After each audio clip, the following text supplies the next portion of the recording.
Hi. Well, here's an interesting little rifle, and these are kind of rare.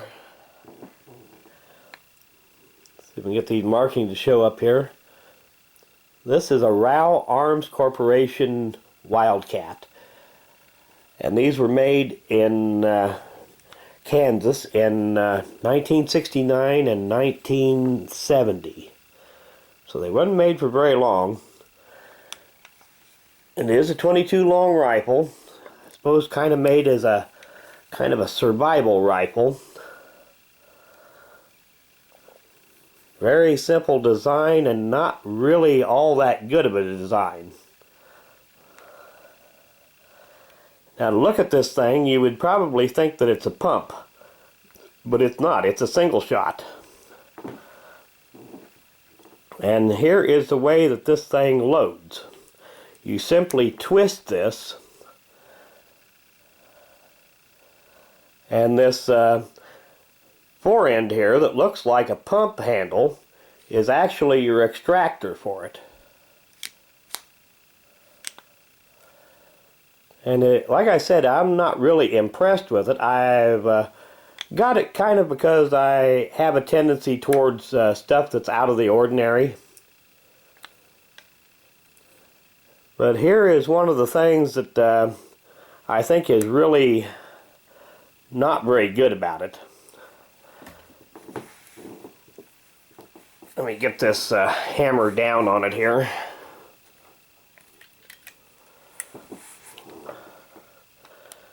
Okay, you can see there that when the bolt is forward, that firing pin rests right on a live cartridge. Another thing that is also not very good about it is if you open or close the action with the bolt down, you run the risk of breaking or wearing that firing pin. So in order to not do that, you really need to have the bolt open or the hammer back when you open or close it.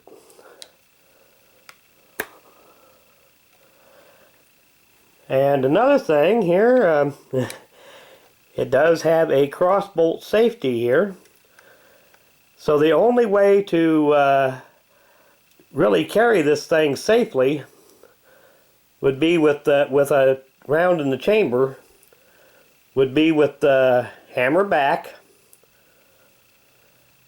and the safety on. Which on this gun makes me extremely nervous because this safety does not work. As you can see there, it's just free floating back and forth. So when I found that out, I decided to take this thing apart. I figured that the plunger spring for the safety was probably broken. So when I took it apart, I found that the spring was perfectly intact, but the plunger itself was missing. And there is no possibility in the world of ever finding parts for these things, so I'll have to see if I can't make a plunger for it. It's simple enough to take that safety out of there.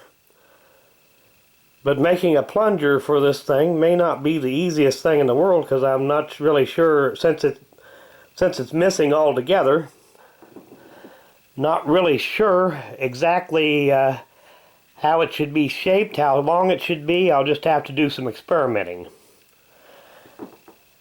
and see what I can come up with. But it is a kind of an odd little critter. Basically, it's just a wire stock. Now, why they felt the need that they needed to put a wood insert in there, I don't know. I suppose just for looks. But for a single shot 22, I would have thought that they could have done a lot better, made a lot better gun and made it a lot simpler. But still, like I said, I do have kind of a tendency to collect stuff that's out of the ordinary, and that is definitely out of the ordinary. Probably only made about 3,000 of these. And then, as I understand it, they were sold to another company called Ozark Arms in Missouri, and they made a few of them, and then they kind of went out of business too. So probably very few of these exist. That's why I said it'd probably be just about impossible to actually find a part to put in this thing. I'll just have to see if I can't fabricate something. But anyway, I thought I'd give you a quick look at it and an overview of it. And want to do an end of video shout out, and this one's for Megabait. And I'll put a link to his channel in the description of the video, and get a chance, go check it out. Well, thanks for watching.